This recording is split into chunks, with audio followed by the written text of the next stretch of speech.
Hey guys, we just wanted to send out a video, a recap, trying to make it a little quicker. Some of us can be a little long-winded.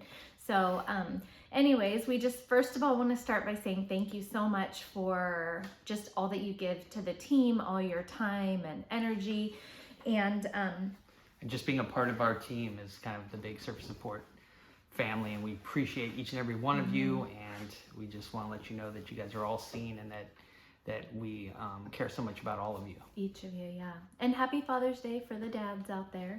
And we're hoping you guys are having a great weekend, and hopefully we'll see most of you guys tomorrow because it is Saturday.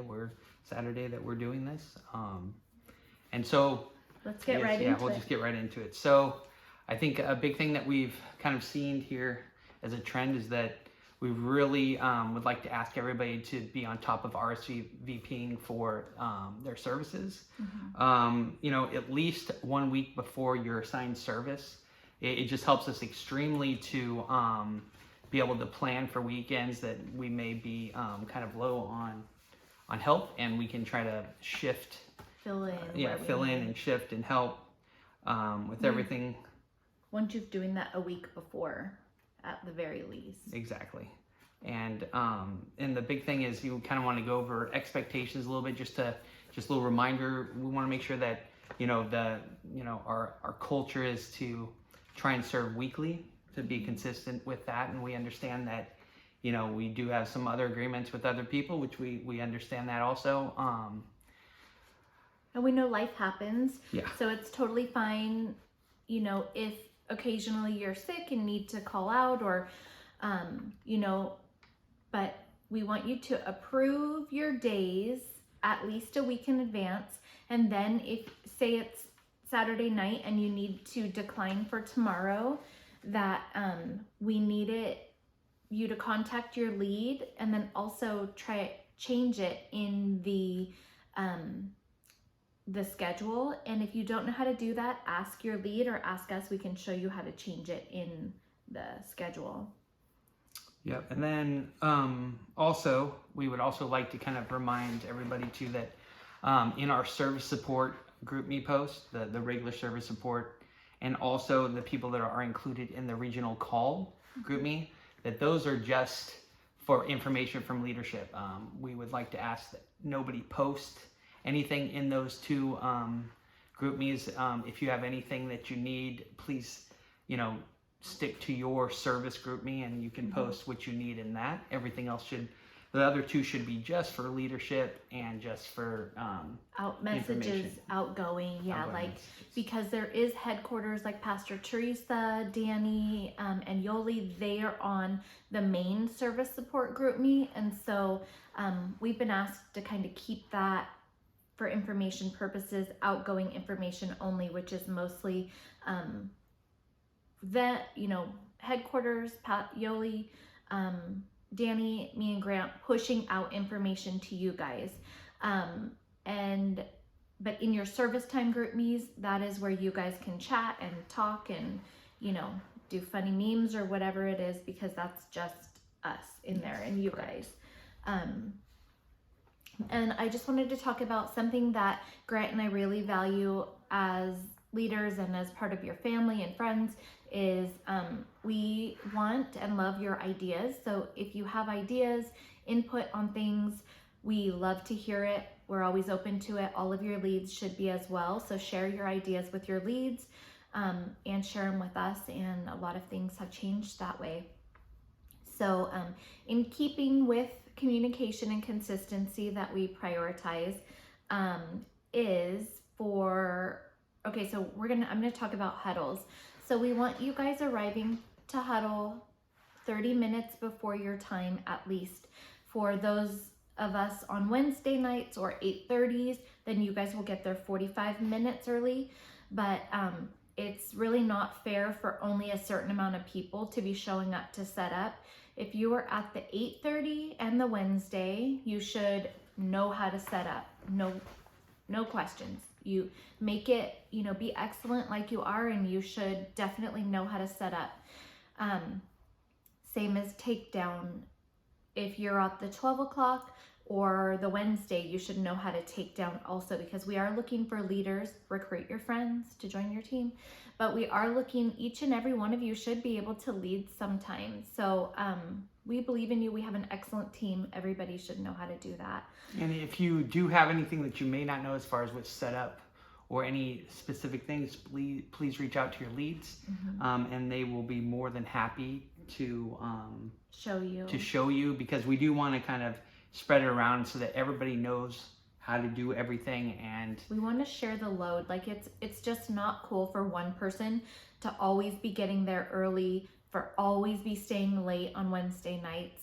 Grant and I used to be the leads on Wednesday nights, and we would always be there late, and it gets tiresome. We all work Thursdays as well. So okay, for the huddle, it's been great. We've been getting reports that you guys are being quiet in there. That's mostly for like the 10 and 12 that have services going on when you guys meet. We've gotten great reports that you've been quiet, so keep that up. We love that.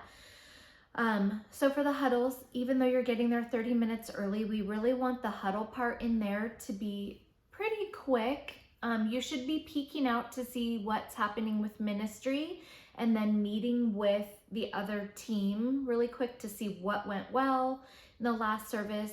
The last lead may tell you, hey, we had big ministry, be prepared for this. But the doors open for service about 10 minutes before service time. So we want you guys out there as soon as they're letting people out. We want you guys out there in the sanctuary, cleaning up, straightening up. That is huge. We want the people who walk in for it to look nice and clean and organized, for them to know where to go. So that's everybody's job, to kind of straighten the signs. Yeah, and a good time to do that too wouldn't be when they open the door, but it would be more of when they're doing ministry, as far as letting the other team out, letting people come out and letting everybody come out. That's when we would like you guys to go in there and kind of look, straighten up before they actually open up the doors for the next service. Yes, absolutely. Good. Yeah. Okay. Oh, and then something else I was going to mention is for the teams, we want A and D, so sections, to definitely always have one of our people sitting in the lead seats. That is where the service directors, service leads, pastors will come and look for service support people. So we always need to have our people in A and D section. B and C, if we only have 3 people, it should be A and D are always staffed first, and then B and C you can maneuver around. Yeah, and like Sheila said, if you guys are short, the big thing is you would probably want to, if you had 3, you'd want to go A and D, right? So somebody's there so everybody can see that. And then most likely the third one would be B, just because that would also help with families with babies. Yeah, totally. So then our next topic will be setup. So like we just spoke, having your huddles and making sure you're there 30 minutes before, and being quiet with that, and getting out of the response lounge early to start straightening up. The big thing as far as setups, we want to also make sure that the seats behind A, there's 2 rows, which would be the 2 rows behind A. So kind of going up. Going up. There would be 3 seats set up with the families with baby signs. We also want to make sure, so it'd be the first 3 and the 2 behind the A position. And then we also do have now Velcro seat tags for the front row. For the row, I guess it's the back of the seats that you would see as you're walking in. So if we could make sure that we do set those up behind there, and also that's on the back seats of the family and baby section. Correct. Yeah, it would be, if you're sitting in A and looking, you'd be able to see them on the back of the seats. And then the next thing would also be the sign. So our basic sign where we bring in and out. So we just want to make sure that gets set up in the same spot we normally set it up. And then we normally would take that out, when they release junior high, or close to the end of the worship songs. That would be the best time to take that. And then we place that in the little hallway in between the, where the entry is to the sanctuary, and We that'd be do right not- next to the right next to the bucket with the earplugs. And we do not want it set up in the corner by the door of the response lounge or in the response lounge. And that was a request from, some of the pastors want it looking really nice by the response lounge and inviting, so when they turn on the lights, that it looks nice and clean over there. You can get to it easily, and that's the same with keeping the response lounge nice and clean. We shouldn't have our stuff out. We shouldn't have a bunch of food in there, because at any moment they could have an altar call where they invite 20 people into there, and so we want that always looking super nice, cleaned up, pillows situated. Oh, and then also going back to the setup too, just so everybody knows, we no longer have a medic seat, or so we don't have to set that out anymore.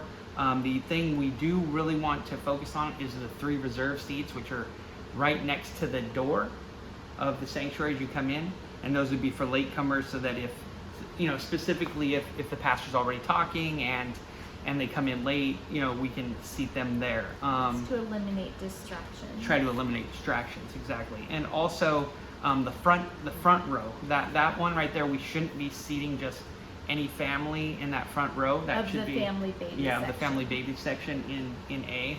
The front row right before the stage. That sits right next to the security guard Yep. and the response lounge, that very front row right there. Yep, we don't really want to seat any regular families there. That would be more of like, our pastors, Staff. staff that have families, that have babies and stuff like that. People that, that are familiar. We should know and recognize anybody sitting in that front row. We're gonna, an idea that we had from the service support meeting was to actually meet with the security lead and the usher lead. That would be like the service support lead, to meet with them and just kind of discuss the plan for the day. This already happens on Wednesday and at the 8:30 run sheet, so we're going to start working on doing this, especially at the 10 and 12. But that is something that we need to reiterate with security, so please start doing that tomorrow. Just reiterating, hey, make sure nobody's getting past that sitting in the front row, and that is also under your authority to go up to that front row and say, hey, these seats are actually reserved for parking. There should be the first 3 seats for parking team, but also, our job is to protect the environment, to decrease distractions, so that falls under your authority to protect that. And also going with strollers. That's kind of a big thing there too. Normally our ushers do a great job, but if you see them trying to put it in the corner right in front of the response lounge door, what we'd like to do is take it out of the sanctuary and get it by the family room. And a lot of times the ushers will do that, but keep an eye out for that, because it's an issue with just access in general, and it just creates chaos. And especially, we may have some people that have walkers, same type of situation. However, a lot of the times the ushers will move a seat and they would be able to put it right next to them, which is fine, just as long as it's not sticking out and creating any issues. And then the other thing we'd like to talk about, which we had an example at the meeting, but it is our chuck it buckets, right? As Sheila would say it. We actually need to really pay attention to the fact that it would say service support on the actual sticker. I know you'll see some with just white stickers that don't say anything. Those are not ours. We should only have 4. Okay, and those should go, basically in the front row. We have the families with baby side. There would be 1 to 2 seats towards the response lounge. And then on the side of where the drummer is, that side, you would put 1 there, and it would be 2 to 3 seats towards from gate A. Yeah, from gate 1 and gate 2. Yeah, from gate 2 out. Mm-hmm. And then in the middle, we would have them basically quarter pointed. So you'd come halfway in one side, put 1, halfway in the other side, put 1 there also. But the big things are to make sure that we only keep the 4 buckets that say service support. There are some of the buckets that have like a big white, like where I have removed the service support sticker, because I had taken all of the ushers' buckets and labeled them. So to give them back their buckets, please, please, please make sure that we are getting our 4 buckets back. And this may not seem like a big deal, but it is just because of budgets, and they need to keep their buckets for stuff. We need to keep our buckets for stuff. So Yeah, it just helps keep it organized. yeah. And then another thing, we want to also talk about our kids packs, right? So that's something we put together. And There's no budget for the yeah, kids there's packs. no budget for that. That's something we do. So what we've been noticing too is out of the kid packs, Somebody's eating those fruit snacks. Yeah, we have the fruit snack monster stealing those on out of those bags. So please, when we're giving out the kids packs, you give out the whole pack, not just taking out the fruit snacks out of those packages. And if you want to help us and donate to the kids packs or help me make more kids packs, let me know. Because they HQ headquarters wanted to get rid of the kid packs, but our crew really wanted to keep them, so that's something that Grant and I decided to do. It's not like it's a ton of money or a ton of work or anything. It's just, something to do. Yeah, exactly. And it helps. And then also talking about, kids packs will go into families with babies. A big thing that we want to make sure is, especially our A and our B, even during worship, keep an eye out for families with babies and be aware of your surroundings, and make sure that we try to keep them in the family section if at all possible. Now that doesn't go to say that, you may miss one or two. So if there's somebody in D or somebody in C, same thing, watch out for the families with babies, and let's either have them come back towards the family section or request that, hey, we'll help you get up to, a seat, but make sure we move you all the way to the end where they can get out into the row really simply, just to not only help them, but to help us in case, we have an expressive baby. Yeah, so that, I know it's really hard. Like, I tend to be worshiping and not really paying attention. But so say I am sitting in the A spot and I'm worshiping and a baby goes past me, but I'm sitting, say Grant is sitting in B and he notices a baby coming past. It is your authority and your responsibility to go to them and say, hey, are you looking for a seat? Here, let's sit here in this baby section. Oh no, there's somebody sitting in that baby section. Sir, this is the baby section. I'm gonna have you scoot down to the end. As you can see, there's a baby sign here. And so, and it's just to help so that we can access them and also help the families to feel like they have a place to belong. Yeah. Another thing about that is, say that man is sitting there and you notice it, you can always go to him and say, hey, I don't know if you noticed, they noticed, but that this is a family with babies seat. You can stay here now, but I may need to ask you to move if a family comes in. And so you guys, we notice that a lot of people are not doing this. Like, once worship starts, it's kind of willy-nilly. And a lot of families wait until after worship to come in because it's loud or they're late. This is something we really, like, Grant and I get texts and calls very often during the middle of service, like, hey, there's a baby over here, there's this over here. We need to really tighten the reins and take responsibility. This is our job, is to keep this running smoothly.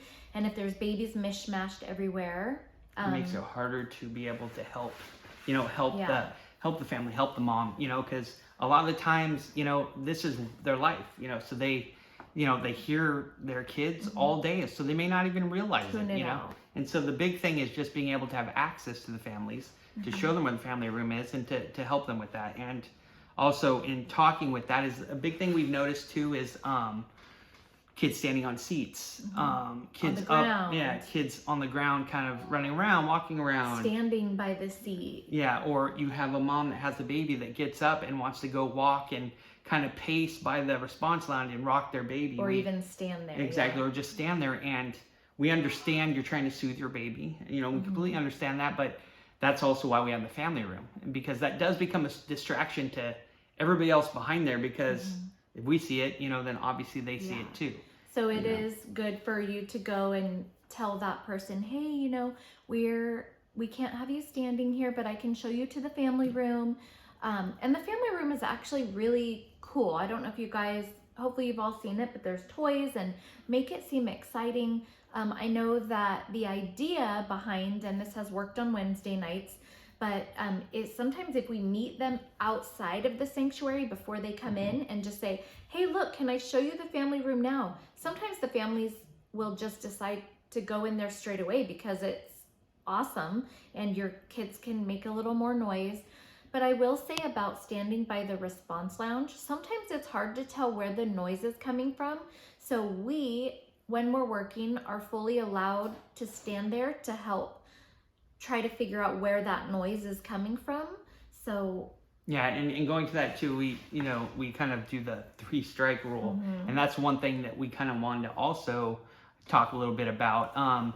So basically, it's a noise, that is obviously being heard by everybody, right? And so if you hear one, you kind of look over, they're trying to help their baby. Okay, you hear 2, you look over, they're still trying to, help their baby. And then the 3rd time, what you should do is just go up and say, hey, I'm Grant, I'm with service support, we have a great family room, I can show you where that's at, and help you out to that if you need anything, because we notice that you do have an expressive baby right at this time, and that's a great place for the kids to have fun. And there's toys and stuff where you both may feel a little more comfortable. Exactly. And so then if they still aren't very, receptive to that, then, the next time, then, you'll just have to say, excuse me, I'm sorry, we're going to have to ask you. Yeah, we're going to have to ask you to go to the family and with baby's room. And I know that's not the super most comfortable thing to do, but I think a lot of our families that come a lot are starting to get more of an idea of how it works. So I think a lot of the times, after 2, you see a lot of the moms or dads get up and go with their baby. So I think you guys, everybody's doing a great job kind of enforcing that. And that helps everybody know, and it's, we want you here, we want you at the church. We want you in a good position and to be able to, worship and get as much as you can through church. And the 3 strikes is not like 3 strikes each time. It's like 3 strikes the whole service, so it's not like 1, 2, and then half an hour later it starts 1 again. It's kind of like we just need to make sure we're on it. I mean, specifically when one of our pastors is speaking, during that time when it's quiet and things like that happen, that is a time that we really need to make sure we're on it. So I think that's it in that section. Okay, there was just, okay, you talked about, okay. Oh, so the other visual that, I guess but this is on my list. We had a great demonstration of, in the buckets, so part of setup, the buckets that go out, we are no longer putting the lids out there because the lids keep getting busted up and broken. And so the buckets we're talking about are the ones with the ministry tags that go on the 2 sides in the front row, not the Chucky buckets, but the ones with the ministry tags and your privacy cloths. So they have mints, oil, privacy cloths, and ministry tags in there. We are keeping those lids inside of the bench, and the privacy cloth, we had an example of that, of how it works. If a woman goes on stage to be prayed for and she's wearing a dress, it is the responsibility of service support to go up and stand kind of behind the usher. Elka did a great job of this the other day, but really the idea is to stand behind the usher so that if and when the lady falls, we just kind of come and sweep the privacy cloth over her. And when you're on stage, just kind of like stand there, hold the privacy cloth, kind of like a waiter over your like over a your server, arm, like server over your arm. And then that way you just have it, and you could just grab it like this and put it, when they fall. The biggest thing is just being aware of where you're at on the stage, because we don't want to be right in front, a distraction to everything that's going on. We kind of want to be to the side and just there when we're needed. It's good to stand behind, kind of like behind the usher, because they do it all the time and they don't stand in front of the camera like I did. So All right, so now we're going to talk about in service. So when the Book of Miracles is going on, you guys, it is really important, especially as we have service support tags. It's obvious that we are volunteering in some capacity for the church. So it is really important that we go and pray for people who have their hands raised during Book of Miracles. And you don't have to, some people, if you raise your hands, will come and pray super loud. You don't necessarily have to do that, although this is an appropriate time for us as service support to pray for people. You could even just come alongside them and pray and be in agreement with them. You don't necessarily have to be scared of going and being like, I don't want to pray, I'm embarrassed to pray, or whatever. This is just a time to come and be in agreement with them and pray with them. But we really want to see more people doing laying that. hands on people, I think, is Yeah. just soothing in general. And it's Even if they're totally not, biblical. and it depends too on the person. As I do it too, I just kind of pray, to myself, Yeah. praying with them, Or and, quietly. quietly, You don't. however is comfortable for you.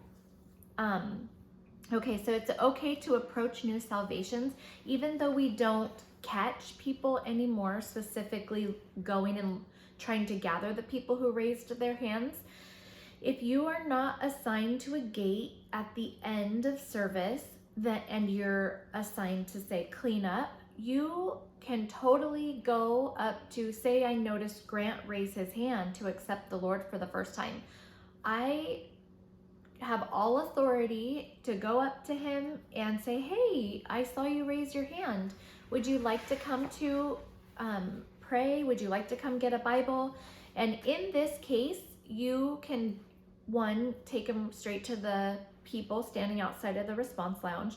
But if they're busy, or if you're on the other side, like by section D, you can just take him straight up to a minister. Like you would bypass the line and go straight up to the person who's managing gate 1 or gate 2 and say, this is a new salvation, and just super excited for them. We're gonna help them be saved and love it. So we want to make sure that you're going to the top also. At That's the also end. to point, when they're asking for hands for new salvations, Yeah. and which also goes back to we're going to make a little bit of a change to try something. I think our B and C sections. Not I think. Well, sorry. I know, I'm excuse me. joking. No, you're So what we're going to have is our B and our C section. Actually, instead of being in the front 2 rows, we're going to move them in the middle on the 2 seats on the outside. good. Yeah, so And- service support is moving. Yeah, and that would be B and C. We're going to move up, and so it also will help you when the hand raise happens. You're going to already be halfway up, and then also it helps with any distractions, which Yeah, so we did have a couple services where apparently people were making out during church service. So what we're doing to help, because it is our job as service support is to help the atmosphere and flow, all distractions. and that includes all distractions. So noisy baby, but also somebody playing on their phone that's loud, somebody who's ringing their phone, somebody reading a magazine or a book, like anything. And we can't really see that when we're sitting in the front rows that we're sitting in. So we're gonna try for the next month or so and then circle back and see how everybody likes it. But we are going now, B and C service support seats are going to be approximately halfway up the stadium seating. Whoever sets up, you don't have to put them exactly halfway, just somewhere about halfway, so that you can also, that helps if there's a child sitting in those seats to be like, no, that noise is coming from in front of me, it's coming from behind me. Well, and it also too is we'll set up the service support tags instead of in the front 2 seats. We'll set them in those seats where you're going to sit Yeah. at before service, so that you During don't have to setup. so you don't have to fight for a seat or anything of that nature. Okay, so we're also talking about moving the sign, the big standing sign that says babies section here. Wait, is that what I'm talking about? No, we already talked about that. What is that? Yeah, I guess, you were talking about that, but we did already touch on the big thing is moving, our sign that we place by the families with babies section. Make sure we get that out of there, right after worship. A lot of times it's a good time, right? During yeah, right when they release junior high, Yeah. or even but like 8:30, I guess we tend to just Yeah. wait till the end of service or end of the worship because families come a little bit later. So Your lead just, will tell you when, for your service, but generally. and just make sure that that's out of the way once they're done with worship. Before the speaker starts, Correct. before the pastor starts speaking, we want that out of the way so people can see. And basically, we just want everybody paying attention during service. Like, we want you being observant, kind of looking around, listening for babies, watching for babies. Several times we've heard stuff and then everybody's just, and I know it's hard. We're all focused on the message, but we are serving. Exactly. So we're expected to really hone in there. Okay, and then our next section will be basically like after service and during prayer. A big thing that I would really like to put focus on is mainly a lot of times our leads are doing the middle of during ministry time, kind of walking in, getting people, from gates 1 and 2. The big things that I would really like to make sure we stay focused with is specifically gates 1 and 2. We'll start with that. If you're at gate 1, the big thing is always keeping the ministers to your right filled up, because you always have control of that, and that keeps the flow of ministry going. And then if you're at gate 2, it would be to your left. And then the big thing is for our gates to make sure that you're watching for our lead or whoever's running the middle of the ministry, that you stay with that. I know sometimes people want to talk, and I completely understand that. We encourage you to, but we also need to be focused to make sure that we keep, the ministry time limited for people standing in line. Keep an eye on your lead. If I'm standing in the line, I can keep an eye watching for my lead while I'm talking to Grant, and keep an eye, always be watching the lead, watching these ministers, so I could say, okay, oh, they're ready for you. You know what I mean? Like, you're multitasking for sure. Yeah, and if you are, the lead or the person right in the middle, is to make sure, I know it's easy because people want to talk to you sometimes and stuff, but you really have to try to stay focused so we continue to get people going and going, especially if we're limited with the ministry team. We just want to make sure we're as efficient, because the last thing we want to do is somebody in line, it says too long, I'm going to leave. We want to make sure that we get prayer for everybody. And always, like, with a smile on your face. The spirit of chaos loves to come in and create chaos, that, but that's not God. God gives us peace and happiness and love for each other, and so really smiling and just like, oh, good, there's somebody ready, or sorry for the wait, but this is so-and-so will take great care of you, and the big things too, to also reiterate, we are not asking if you want a man or woman. We're going to send them to whoever's open, and if they come back and say, oh, I'd really prefer a woman or a man, then we bring them back, and then we try, we'll accommodate their request. Same thing with asking for specific people. Yeah, same thing with asking for specific people, because last thing we want to do is have one line of like a bunch of people with other ministers open, and our line is just like stuck. Yeah. And going into that too is there's also times where you have people that want to speak with the lead pastor that is, that had just spoke. And a big thing with that is we just want to make sure that the verbiage we use for these is the same. So basically, what we'd like to say is, oh, okay, well, our pastors right now are looking to refresh for the next service, and if they are available, you will see them in the lobby, and that will be your best time to speak with them. And it's hard sometimes. So if it gets to where they're so persistent that they just won't get the hint, then our big suggestion is going to your ministry lead.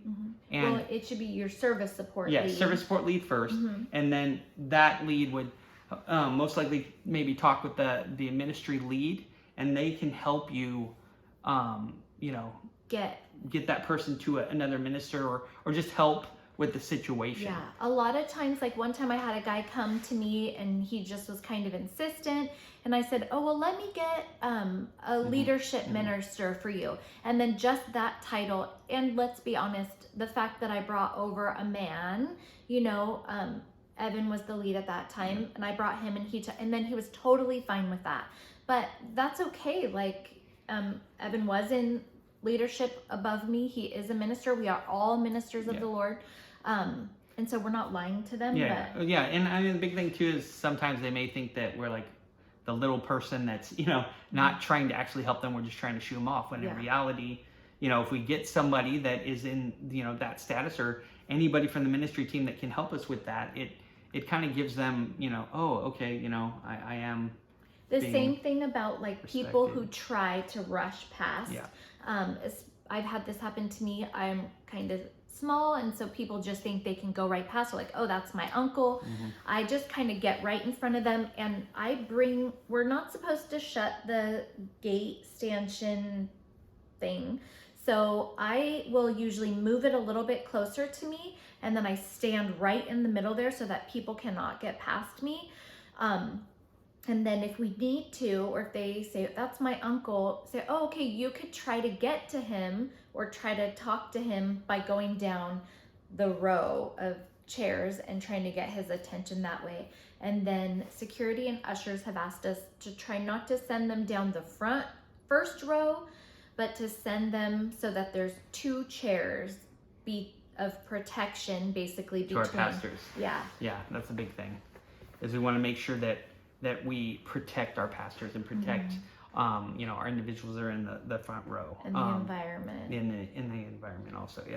And so then last couple things, big thing is straightening up. If you're at the 10 or the 8:30 and the 10, when you're coming in or coming out, looking to straighten up. We spoke about that, and also making sure that we, on Wednesday or 12 o'clock service, that we do put everything away. And also that's a great time to right away enter your numbers into your service group me, because then that'll help the leads get the numbers to us so we can report them, that day.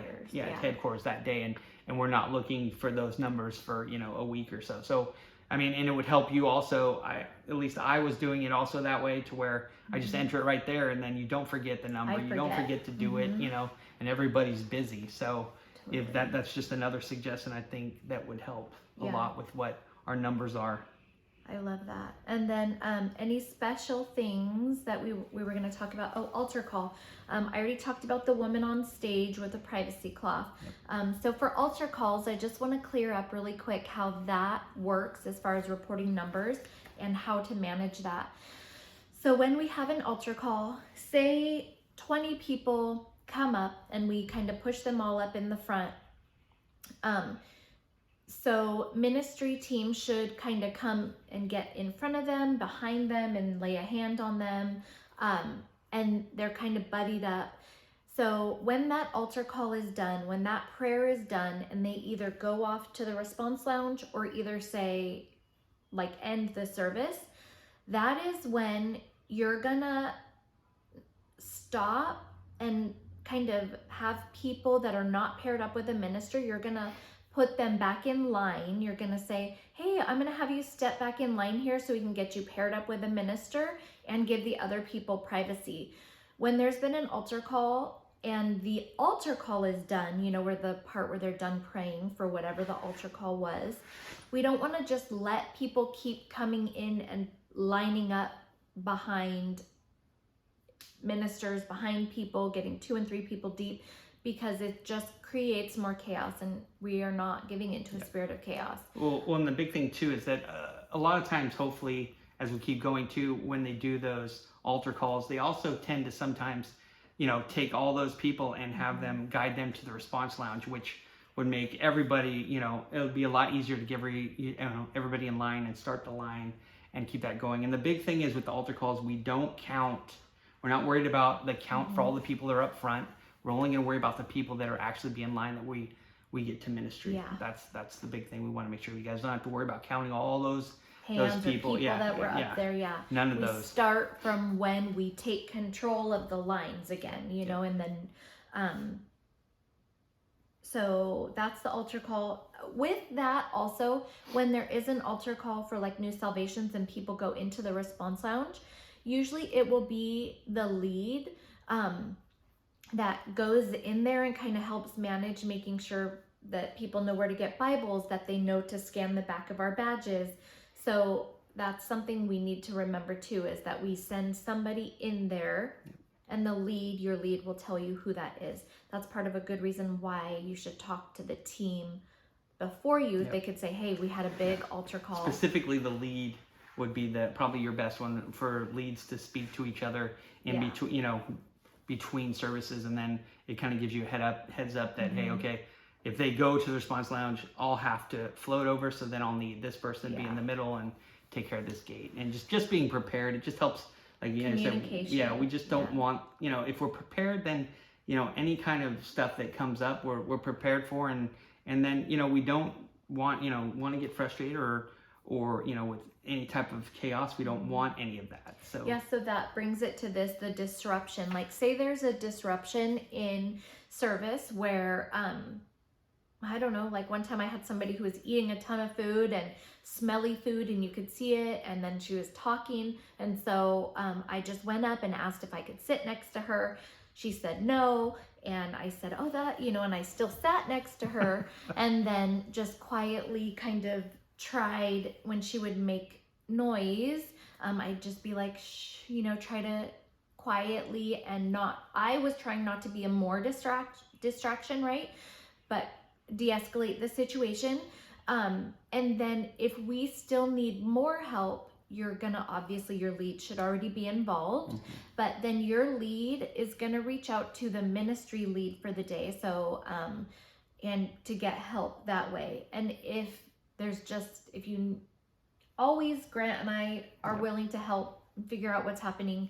But like, say if somebody's manifesting really bad and you would call the ministry lead, whoever's on for the day, and then, or you could probably always grab Danny and you'll lead. And that would be your lead that would do that. So you would automatically go to your lead if you're in any situation of that nature and bring them over so that they can help, and then we can get the proper support that we need. But we expect that you're all going to be leading. Yes. Eventually. Yes, exactly. So I think that's everything. Yeah, I think that's it. Well, thank you so much, and we just we thank you, and I feel like we should pray. So I'm just going to pray really fast.